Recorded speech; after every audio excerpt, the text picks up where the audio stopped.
Você abre o meu microfone. Então, sejam todos bem-vindos à loja Paz Profunda de Ribeirão Preto.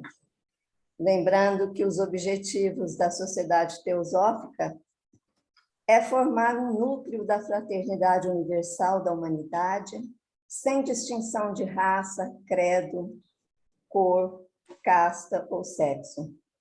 Encorajar o estudo da religião comparada, filosofia e ciência, e investigar as leis não explicadas da natureza e os poderes latentes do homem. A paz é o seu princípio, assim como a verdade é o seu objetivo. Então, hoje nós teremos nosso grande amigo aqui, Marco Ferreira, vai falar da contradição à unidade. Marco, que é escritor, acadêmico e filósofo, que vai nos dar esse prazer. Então, antes de começar, vamos fazer a nossa mentalização para podermos unir os nossos pensamentos, os nossos corações para um entendimento maior teosófico. Então, respiração lenta e profunda. Cabeça erguida, pés no chão.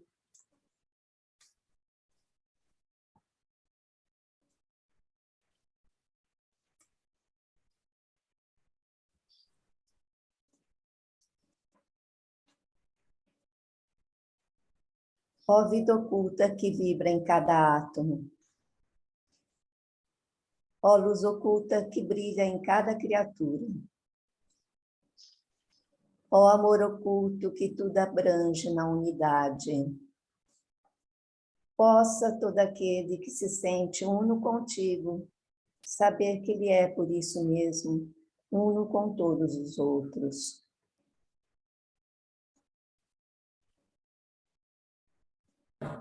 Namastê. Namastê. Namastê. Aqui é bom.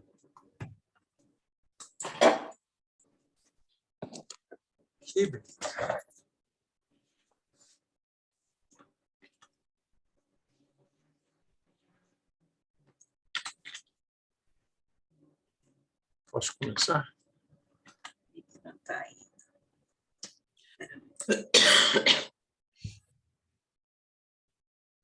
Na tela está tudo perfeito, viu, Marcos?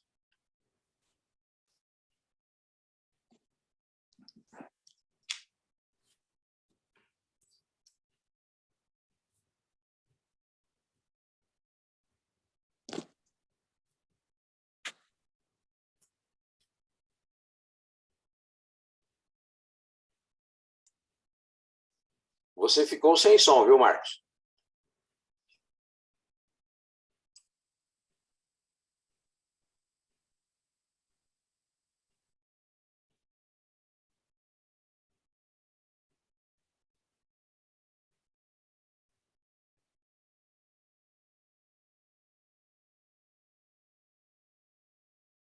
Frio. Pronto. Posso falar? A bibliografia, vocês estão ouvindo? Estão ouvindo? Não, não estão ouvindo bem. Eu estou, sim, Marcos, estamos ouvindo sim, Marcos. Ah, sim. A bibliografia que eu assim, andei pesquisando um pouquinho foi Tradição Sabedoria, né, do Ricardo Lindemann e do Pedro Oliveira, A Doutrina Secreta, A Pedagogia Iniciática do Crema, que é muito bom, Sonhos, Memórias e Reflexões, que é é a minha segunda Bíblia, depois da Bíblia, do Jung, A Unidade Transcendente das Religiões, do Schon, e o Fernando Pessoa, que eu bebo muito no Alberto Caeiro. O homem nasce com o poder de se lembrar de si. Espera aí, aqui deu um problema. Vocês não estão vendo a tela, né? Fala, Valdomiro. Estamos, Berta. Estamos sim, Berta. O que acontece é que tem um quadro amarelo no meio. Eu estou Atrapalhando a tentando. imagem. Isso. Eu vou sair um pouco, desculpa.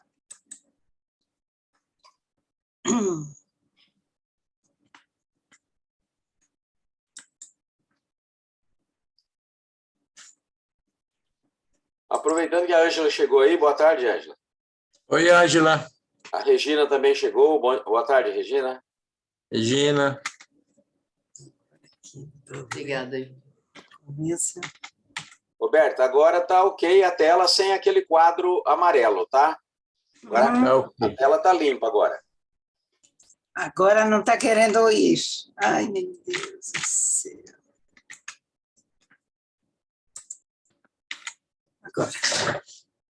O homem nasce, isso é do Gurdjieff, o homem nasce com o poder de se lembrar de si mesmo, mas como nasce entre adormecidos, rapidamente esquece essa qualidade e se perde no sono.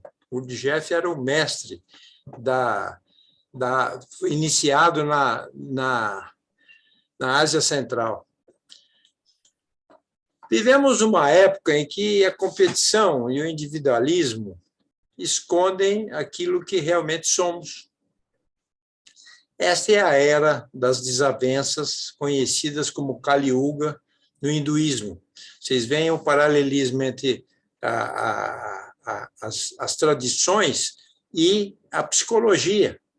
Quer dizer, quando a gente vê falar aquilo que realmente somos, o que escondemos, a psicologia, o Jung chamou muito bem isso de máscara, né? Podemos falar de almas despertas e almas adormecidas, mas, na realidade, não existe tal dicotomia de forma marcante. Não se pode definir precisamente quem está num estado ou no outro. É difícil. A teosofia e outras doutrinas de caráter iniciático são orientações para aqueles que podem acessar esses conhecimentos, compreendê-los, assimilá-los e colocá-los em ação. Os humanos têm a intuição e sabedoria que os guiara até o conhecimento sagrado. E o objetivo do estudo é uma tentativa de despertar as pessoas para a nova era que se aproxima, uma era de cooperação e de solidariedade. O despertar é um processo gradual, não há humano absolutamente adormecido ou absolutamente desperto. Portanto, é necessário não julgar as pessoas que não acessam certos conhecimentos, tanto por ignorância ou por simples falta de interesse. Jesus Cristo deixou isso muito bem explícito para o grupo mais íntimo, mais particular dele, que eram os discípulos, que eles bebiam na sabedoria do mestre, mas o pessoal comum, as pessoas comuns, não tinham esse conhecimento profundo. Então, ele ensinava, é onde vem esse movimento gnóstico, né? Que é uma coisa muito particular, é um discernimento muito particular para cada um, é uma coisa muito pessoal. Todos, a longo prazo, vamos passar pelos diferentes estados de consciência. Portanto, se é um esforço individual, com a real compreensão de que nós somos, acordar para a espiritualidade, será demorado e doloroso. Aqueles que estão sentindo um chamamento interior para a autorrealização espiritual, mais cedo ou mais tarde, teremos que escutar e aceitar este chamado. Podemos começar nos perguntando: o despertar?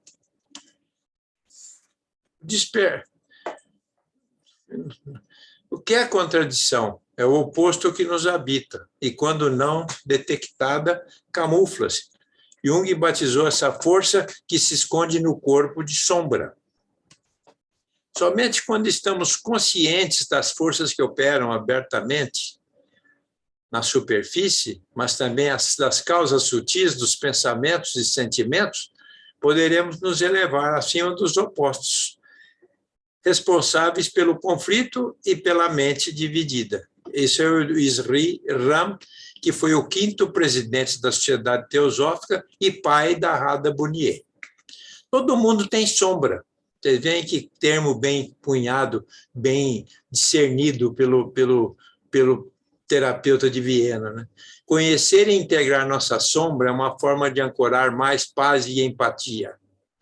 As pessoas, quando educadas para enxergar, isso é do Jung, o lado sombrio de sua própria natureza, aprendem ao mesmo tempo a compreender e amar os seus semelhantes, pois somos facilmente levados a projetar no outro, e isso é que nós temos que sacar sempre. A apreciação sincera que nós estamos fazendo de uma pessoa, é preciso saber o que nós estamos projetando nela.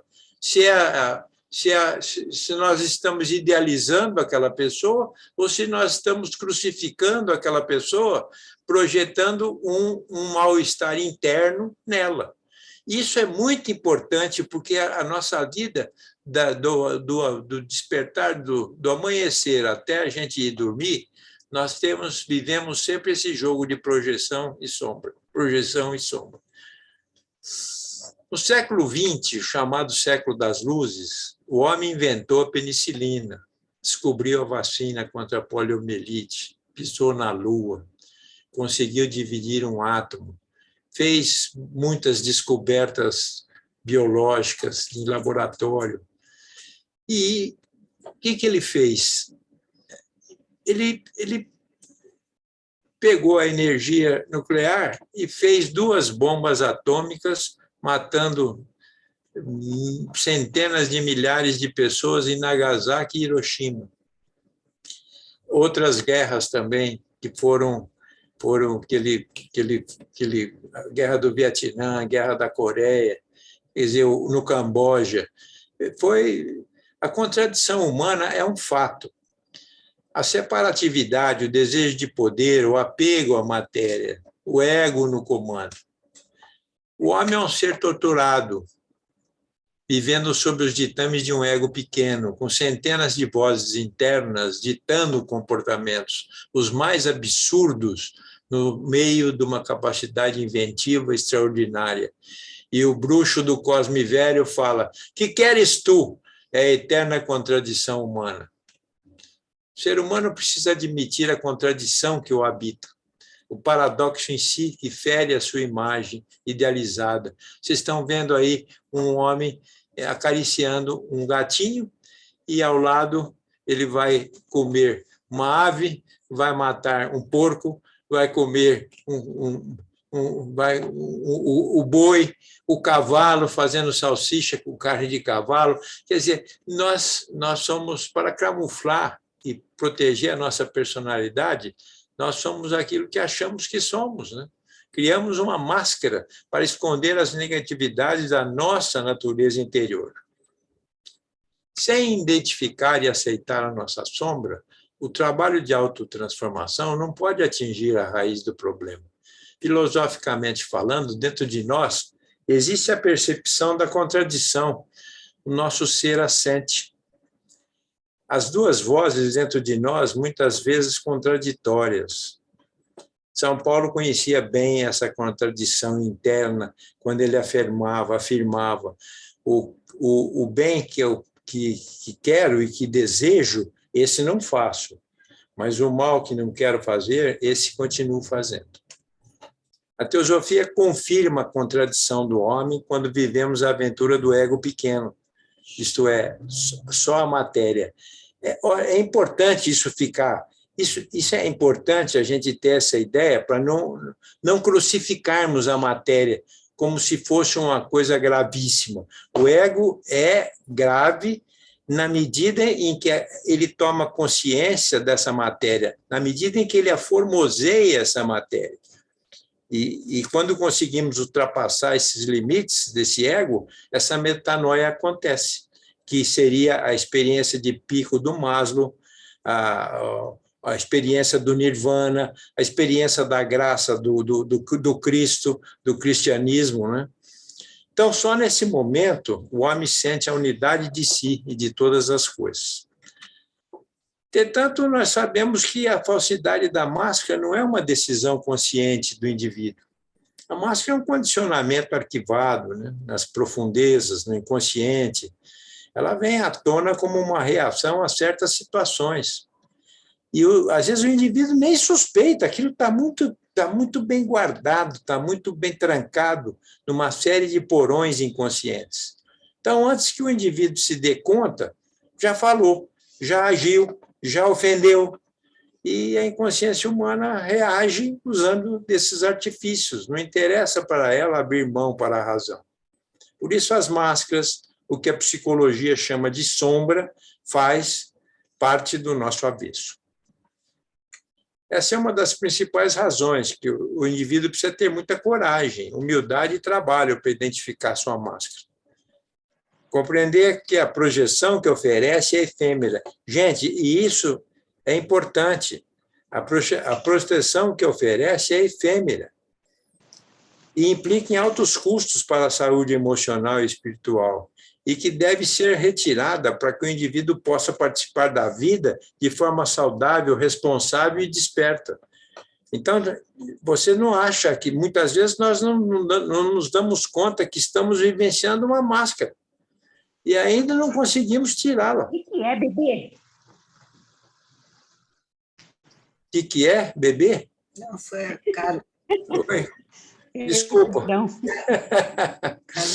O homem ainda não conseguiu se unificar interiormente, descobrir o amor no seu coração e a sua mônada divina, fluir e aceitar. Quer dizer, quando você tem uma metanoia, uma experiência de pico, você sente aquele amor incomensurável, você sente a união sua com o universo, com todos os reinos, com todas as coisas, você sente uma alegria que não cabe no peito, você sente a vida como a vida no corpo parece que fica com um pedaço de paraíso dentro, fluindo num contínuo.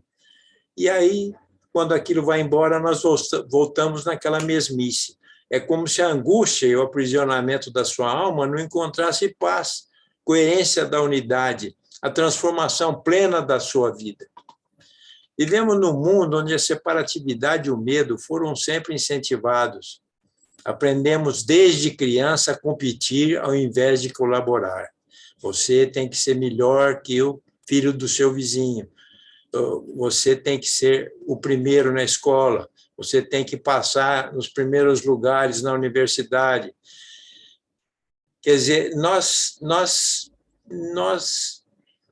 cultivamos essa separatividade e a estrutura colabora para isso, porque ela também é uma forma também de você crescer, porque você começa a disputar quem é o melhor, desenvolve um lado da consciência, essa parte humana, que é muito bom, porque você vai estudar, você vai aprender, você vai pesquisar mais, que vai querer tirar um lugar de destaque e tal. Mas, se deixarmos a separatividade egóica tomar conta da pessoa, aí o outro passa a ser um inimigo.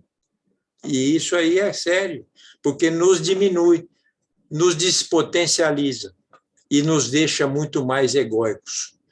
Por milhares de anos, ficamos num estado de separatividade e ilusão que gerou medo, conflito, regendo as nossas relações. Esquecemos que a energia do amor, a única que harmoniza e cura nossas relações e a nós mesmos.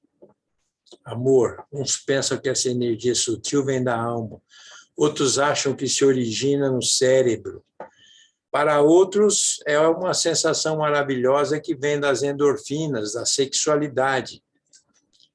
Então, o que é esse sentir sutil que para Platão se originava no mundo das ideias? Nasce de uma equação matemática, de um algoritmo. Se o autoconhecimento esbarra na definição e no conceito, as maravilhas que o amor faz acontecer no mundo e entre os homens é o que deveria importar. Então, gente, sexualidade, a gente não pode esquecer nada, não podemos esquecer nada. A sexualidade tem o seu clima de pico, o seu O cérebro tem grandezas no intelecto que são fantásticas, se a gente vê aí cada escritor maravilhoso que nos deslumbra, né? Então, esse sentir sutil que aí já vai sair do mundo das ideias. Uma equação matemática, um algoritmo, isso tudo tem uma beleza dentro que, às vezes, a gente não consegue definir, né? A gente não consegue sentir a beleza do... Isso pega um Einstein, né? Então, o que é Deus? É viver... O apóstolo João fala, Deus é amor. O que é Deus? É viver e sentir a unidade, a profundidade de si mesmo, do si mesmo. Para isso, você tem que se olhar, você tem que pedir, você tem que dobrar os joelhos. Amor incondicional é aquele que deseja o bem do outro, independente do seu eu individual. O Cântico dos Cânticos nos diz: o amor nasce do conhecimento mútuo e se fortalece na compreensão das diferenças. Olha que maravilha! Ele está falando da sombra, né? da gente integrar a persona com a essência, o ego, o imanente com o transcendente, a forma com o que anima a forma, com a alma. Então, é um sentimento que provoca mutação interior no ser humano. Então, aí vem a metanoia, né? Que muda gradual ou radicalmente a vida, né? A força é uma força que nos vira do avesso. Isso é muito importante.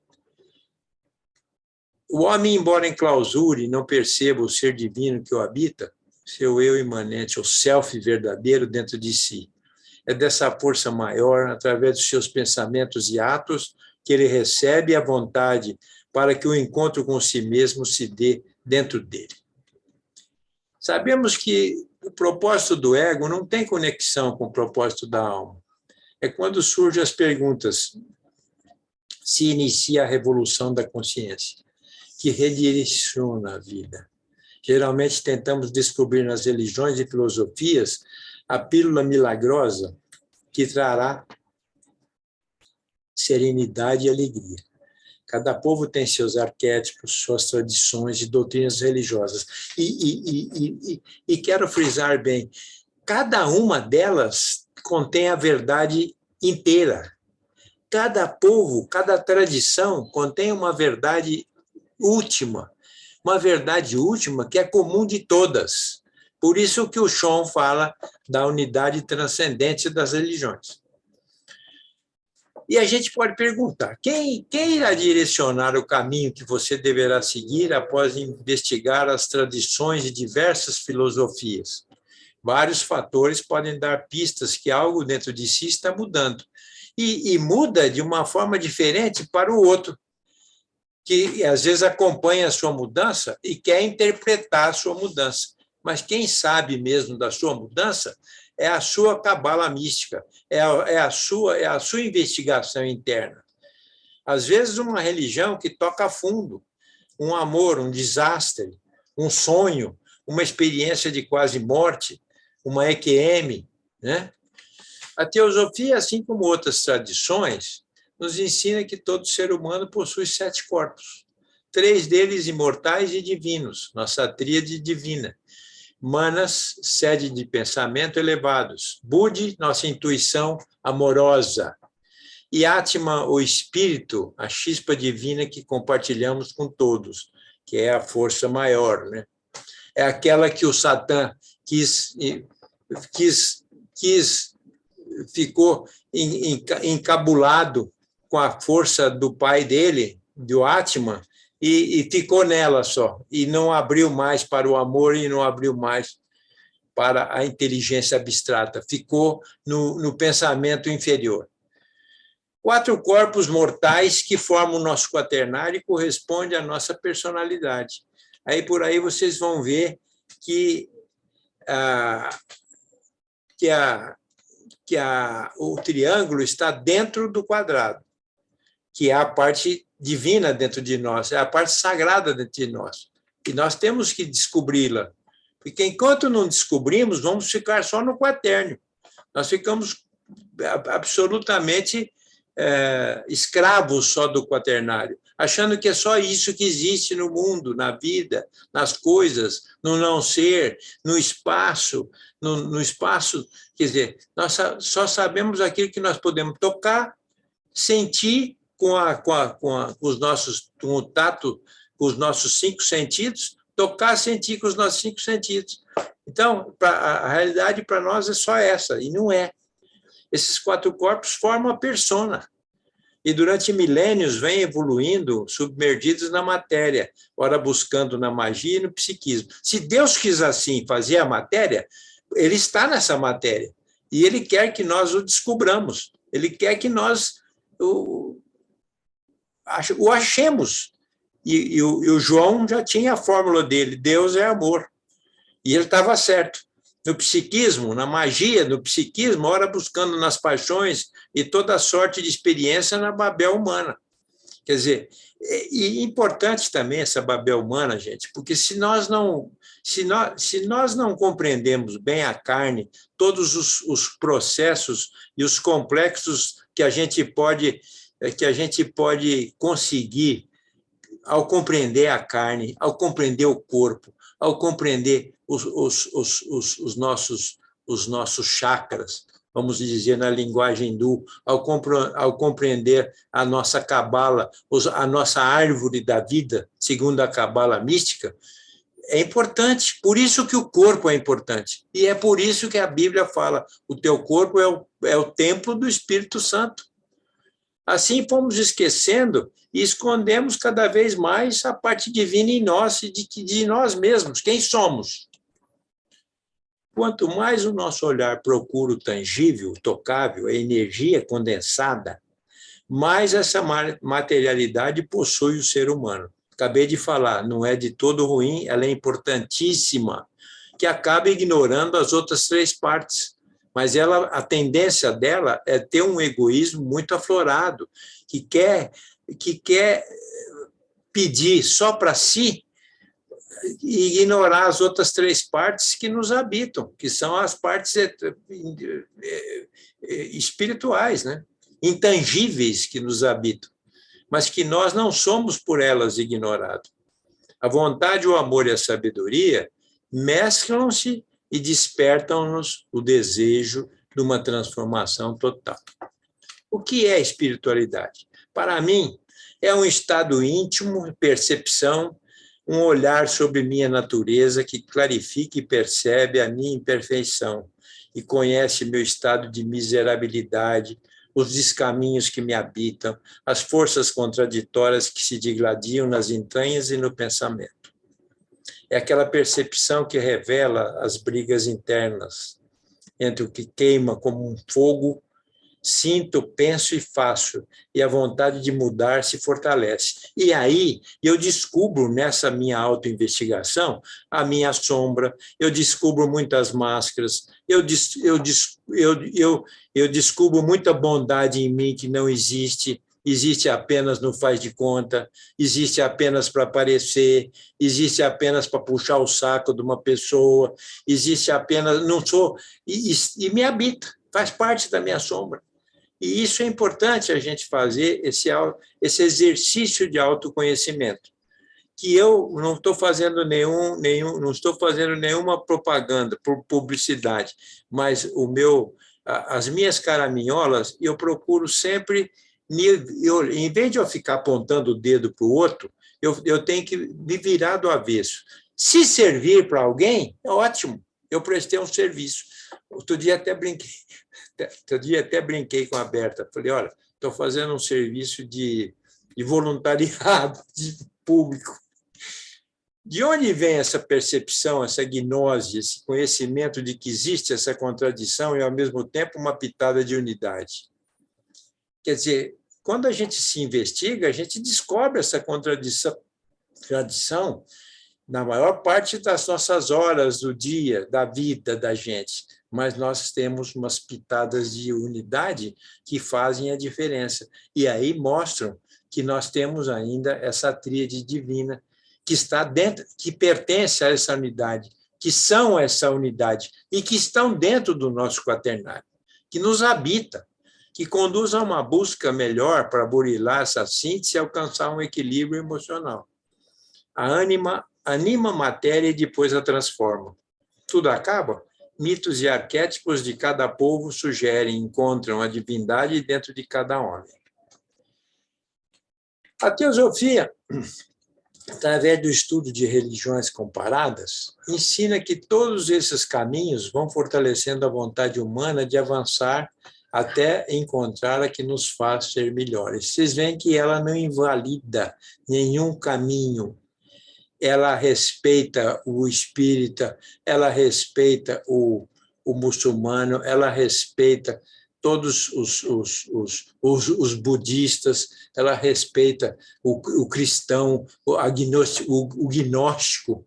Então, ela tá. Vocês estudam, você vê o que faz o yoga, o trabalho da yoga na própria vontade, no próprio aperfeiçoamento do ser. E ser, que eu digo, é de corpo e alma, é um ser total. Então, eles vão fortalecendo a vontade, cada caminho desse faz a gente até nos faz ser melhores.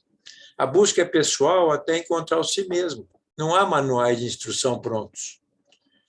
No livro Autorrealização pelo Amor, o Time nos diz: as concepções dos caminhos podem variar, mas a natureza essencial, o propósito da religião na vida humana, não é ficar brigando por causa de certo e errado, porque eu sou santo e você é pecador, porque o seu preceito não serve, ele fala uma coisa que não serve para mim, nem nada.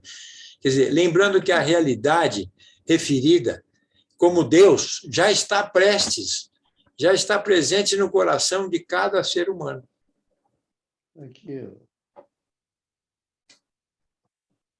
As concepções, os caminhos podem variar, mas a natureza essencial e o propósito da religião na vida humana é tornar claros os meios de encontrar Deus. E Deus não é como a religião, aquela religião fala que é Deus, a outra ensina o que é Deus. Não, cada um vai encontrar dentro de si Deus através daquele caminho que foi pensado, sentido por um grupo de pessoas durante um determinado espaço-tempo, e que a experiência mostra que cada uma delas tem o seu caminho para encontrar Deus, que é uma energia única, Lembrando que a realidade referida como Deus já está presente no coração de cada ser humano. Então, é isso. Esse Schon afirma que todas as tradições, após passar por vários níveis e guardando algumas diferenças, chega o momento que o homem entra no que os psicólogos chamam de terreno transpessoal, a terra de ninguém. Você vê como é importante a psicologia, que foi uma ferramenta que no século XX trouxe no final do século XIX para o XX, começou a trazer bastante assim, similitude com as tradições religiosas, né? É como se uma luz intensa produzisse dentro dele, do homem, um amor inexplicável. E a beatitude impera nessa unidade entre o observador e a coisa observada, que é a base da física quântica. Então, quando você vê o observador e a coisa observada, na experiência da dupla fenda, você vai vendo isso. Que aí você pega um átomo, ele vira uma partícula ou vira um átomo. Ele vira uma partícula ou uma onda. Uma partícula ou uma onda, de acordo com a forma como você o observa. Então, vejam vocês, né? A graça, o nirvana, o êxtase, voltando para a religião. Quando o observador e a coisa observada se tornam unos, aí se produz a graça, o nirvana, o êxtase, a experiência de pico, como diz a psicologia. Esse homem que sempre foi, dá-lhe a certeza de que ele é um barro divino, vindo das entranhas do seu pai e mãe. Percebem isso? A androginia divina. Nós viemos do pai e mãe. Agora, nós achamos que pai e mãe existe lá no céu, existe lá num lugar determinado, Pode até existir esse paraíso divino num outro planeta, numa outra orbe, numa outra energia, numa outra galáxia, mas ele está dentro da gente. Nós fomos feitos de pai e mãe andrógenos e somos andrógenos. Então, cada tradição entende a escada de Jacó como um caminho de purificação. E purificação do quê? Da alma no corpo. O corpo e a alma sendo purificados. E todos os seres, ao dedicarem-se ao autoaperfeiçoamento, encontrarão nessa busca a tradição sabedoria que mais lhe complementa. Aí, por aí, vocês veem a escada de Jacó. E agora, no estudo da sabedoria divina, a teosofia, encontramos uma compreensão maior em relação à diversidade de caminhos. Nos dá acesso à história da formação do universo, das raças, dos temperamentos, funcionamento dos nossos diversos corpos, nossos centros vitais, os chakras, o ciclo de vida e morte, a lei do karma e a reencarnação, e muito mais. E tudo isso, gente, está ligado também à ciência. À medida que a ciência vai descobrindo essas coisas, por exemplo, você vê o karma, segundo a lei de Newton. Tem que recompor o equilíbrio que desequilibrou. É o karma. Você maltratou um outro ser humano, você tem que recompor isso de uma forma ou de outra. Então, para ela, não importa a forma, e sim o conteúdo. Através das disciplinas de cada tradição e do seu exercício, pelos que creem ser a sua verdade, se abre pela compaixão do Criador uma janela paraclética, digamos, gnóstica.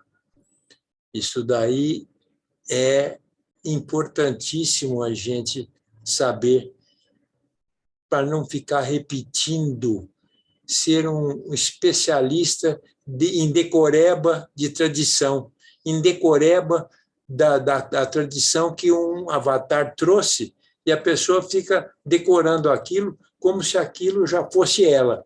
Ela pode até se tornar naquilo, mas ela vai se tornar com o corpo dela, com a emoção dela, com o Deus que existe no corpo dela, na alma dela e no espírito dedicado a ela quando ela veio para o mundo.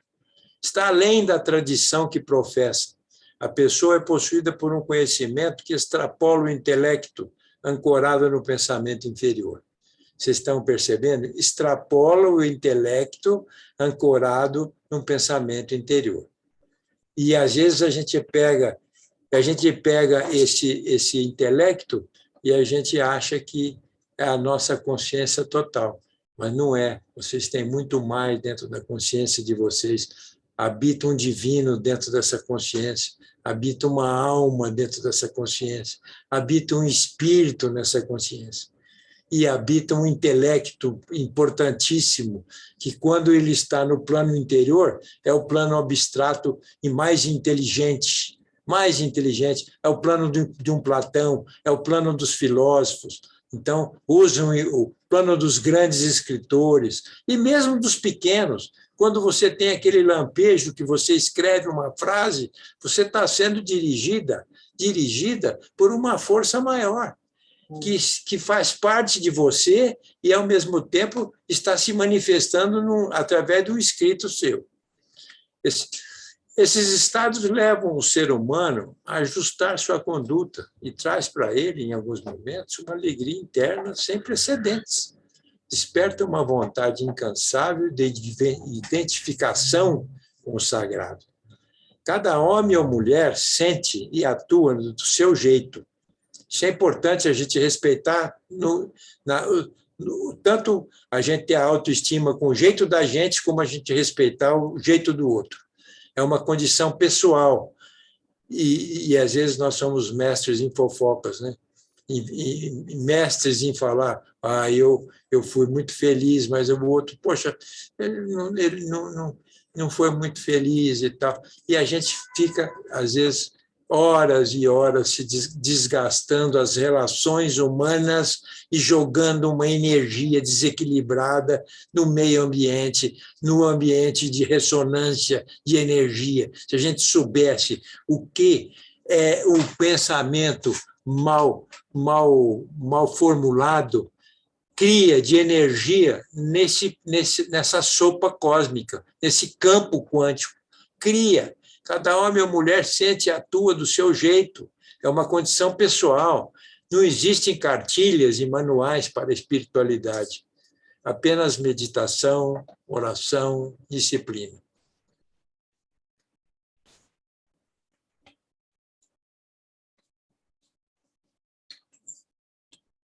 Através das várias tradições, a sabedoria divina dá pistas sobre a senda que um homem pode e deve trilhar.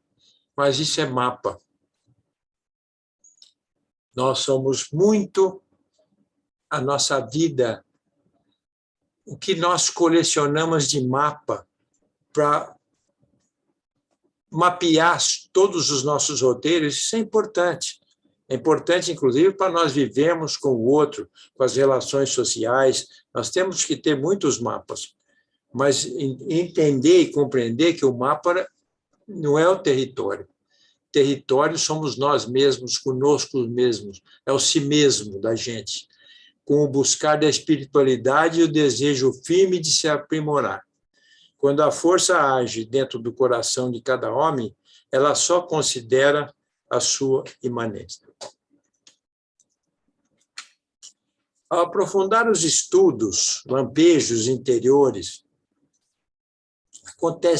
se descobre que espiritualidade, gente, é uma metanoia. A alteração no seu relacionamento. A turma pensa que espiritualidade é decorar texto, decorar grandes teósofos. Isso é importante para você abrir consciência, porque a fala do coração deles muitas vezes se transmite através daquela palavra escrita que eles deixaram, que é um trabalho dos anjos e dos arcanjos, usando a fala daquele teólogo, usando aquele verso bonito, usando aquela poesia maravilhosa, usando uma mente privilegiada de um Guimarães Rosa, de um Fernando Pessoa, de um Kazan de Sachs, de um Zorba o Grego. Quer dizer, isso aí tem a mão da espiritualidade por trás disso. E, às vezes, a pessoa fica muito preocupada com o intelecto dela e acaba se esquecendo que não é só ela é um todo que está ligado na tríade divina e no quaternário. Ela é um todo. A alteração no seu relacionamento consigo mesmo e com os outros. De repente, afloram significados que comandam a vida e o mundo com um sentido novo, nunca antes percebido. O olhar sobre si clarifica, percebe melhor a sua imperfeição e a vontade de mudar se fortalece no cotidiano. A gente sente aquela vontade de mudar. Não é obrigação e nem a culpa. Mudar com medo do inferno, mudar com medo do arpão, mudar com medo do chicote de silício, como fazia o Silas no Código da Vinci. Mas mudar, por N motivos, perde em intensidade, muitas se desvanecem. As culpas, aí vem as culpas. Aí a gente compreende as projeções da gente. E não todas, viu? Quando eu falo compreende projeções, dá a impressão que a gente já compreendeu todas as nossas projeções. Nós somos no posto de projeções. Então, nós percebemos que grande parte dos nossos paradoxos existem. Ao mesmo tempo, sente a alegria de descobrir em si esse estado de beatitude. Inquieta-se com as cobranças do ego, que sente perder a autoridade e explora novos caminhos. Então, percebe a sua natureza divina, inicia um processo de ajustamento e só através dessa simbiose, só através dessa individuação, é que a imanência divina em nós apazigua o nosso ego pequeno que está instalado no nosso corpo de matéria. E o homem sente o lampejo da unidade. consciência do divino em nós. Por isso que os místicos, às vezes, se refugiam do mundo, entram numa caverna, entram numa igreja, num convento, e ficam extasiados com aquele amor que eles bebem da fonte. E aí não querem voltar. Você pega uma experiência de quase morte, o cara fica, às vezes, tão elevado, muda tanto a vida dele, quando ele se percebe consciência, vendo o seu corpo sendo operado numa sala de cirurgia, e ele está vendo aquilo, e está numa leveza, e quando ele volta, e aí, às vezes, alguns seres espirituais se manifestam em forma de contorno humano para ele, e falam, você precisa voltar, que você ainda tem missão para cumprir. E aí, quando ele sente aquele baque voltando para a matéria, ele acha tudo horrível. O Jung teve essa experiência em 44, quando infartou, várias experiências da Kubler-Ross, do Moody, tem outros mais que tem. Hoje tem instituições nos Estados Unidos que investigam essas experiências de quase morte e tiram lições preciosas. Quer dizer, a natureza inferior na matéria caminha ao lado com sua face divina. Descobre a inutilidade de querer extirpar a sua sombra como uma máscara de santidade. Então, ele usa uma máscara de santidade, muitas vezes, para querer dizer que não tem sombra. Todos temos sombra e temos luzes. Todos nós somos sombras. E somos sombras não é porque a sombra é má, é porque a nossa inconsciência ainda é muito grande, que permite que os nossos atos impensados, inconscientes, se traduzam na nossa vida. É isso, todos nós temos uma sombra. Então, começa a trabalhar com mais persistência para integrar os seus opostos. Que isso aí foi o que São Paulo percebeu, foi o que Jung propôs. O trabalho mais difícil e o mais importante é o que faço em mim mesmo. Intui e trabalha melhor o seu quaternário inferior ou personalidade. Aos poucos adquire a noção do que são formas, pensamento, energias poderosas emitidas pelo seu pensar, e como isso afeta as suas emoções e atitudes no dia a dia, e não só as suas atitudes. Eu já até repeti aqui anteriormente, a gente contamina o poço, o campo ressonante que nos volteia. A morfogenética do Sheldrake é maravilhosa nesse aspecto. Ele fala dos campos, do campo do reino animal, o campo morfogenético entre o humano e o animal, entre as aves, entre as baleias, entre as borboletas mexicanas, né? É maravilhosa, as monarcas, né?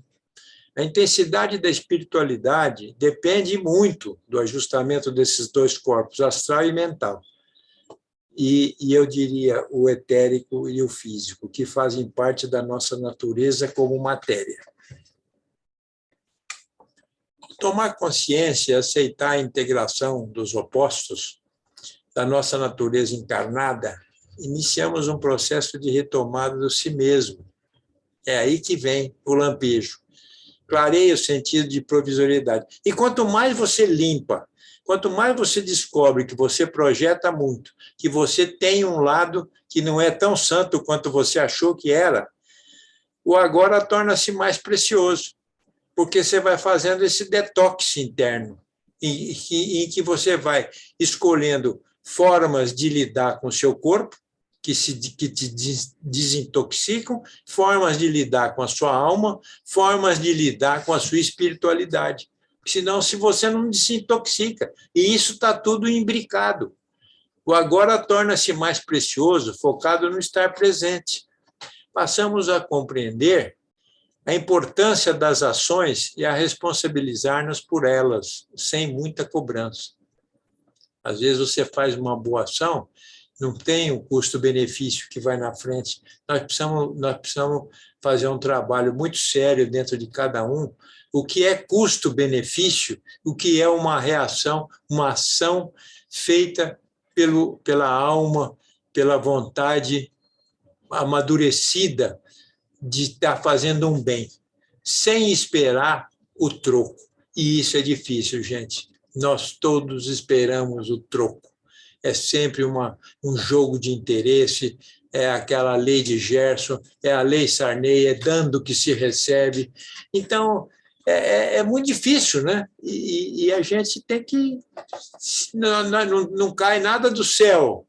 A gente tem que pedir, ajoelhar, mas clareia o sentido de provisoriedade. O agora torna-se mais precioso, focado no estar presente.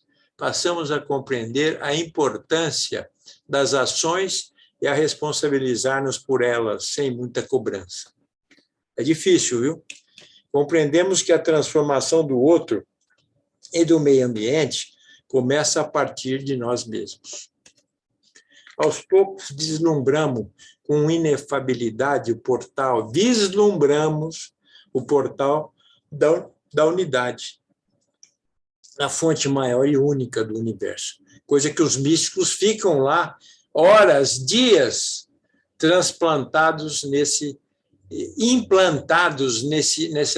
dínamo de força, nesse gerador de luz e amor. Mas a gente tem que viver aqui. E eu acho também que esse é um desafio para nós, porque se não fosse esse desafio, Deus não teria criado a forma corporal, ele teria criado só as outras formas. Conseguimos, a partir dessas conquistas feitas com máxima humildade, despojar-nos da capa egóica. Não toda sua energia ainda anima o corpo. Não toda, porque ainda esse Deus na nossa carne ainda sofre com aquilo que esse mesmo Deus criou. Por isso que o Jung fala que Jó é Deus brincando com ele mesmo, porque ele criou os nossos órgãos, ele criou todos os líquidos que o nosso corpo produz, ele criou a nossa mãe nos parindo, ele criou o esperma e o óvulo na fusão de um ser, ele coloca uma vida, uma ânima, por isso que chama alma, dentro desse ser. Depois, quando dá o tapinha no bumbum, ele começa a chorar, ele recebe essa ânima. Até que, se insistir no meditar, no autoconhecer-se, finalmente ele vai saborear da clara luz. Sente a luz incriada agindo no seu coração. Eu vou tornar a repetir, por isso que é duro quando você volta para o corpo. Por isso que é duro, numa experiência de quase morte, quando você está naquela leveza, vendo os médicos menearem a cabeça, vendo você sendo operado, vendo quando o aparelho começa a dar uma linha reta e um médico meneia a cabeça para o outro e fala, olha, ele já foi, esse já foi para o outro lado, né? E você sente que você tem que voltar e animar aquele corpo. E aí você sente pesado aquele corpo, você sente todo o peso do seu quaternário. Mas é um presente de Deus e uma obrigação de a gente administrar esse quaternário. Iluminação, nirvana, estado místico. Isso é maravilhoso. Importante é não querer possuí-la. Isto é impossível. Isto é impossível.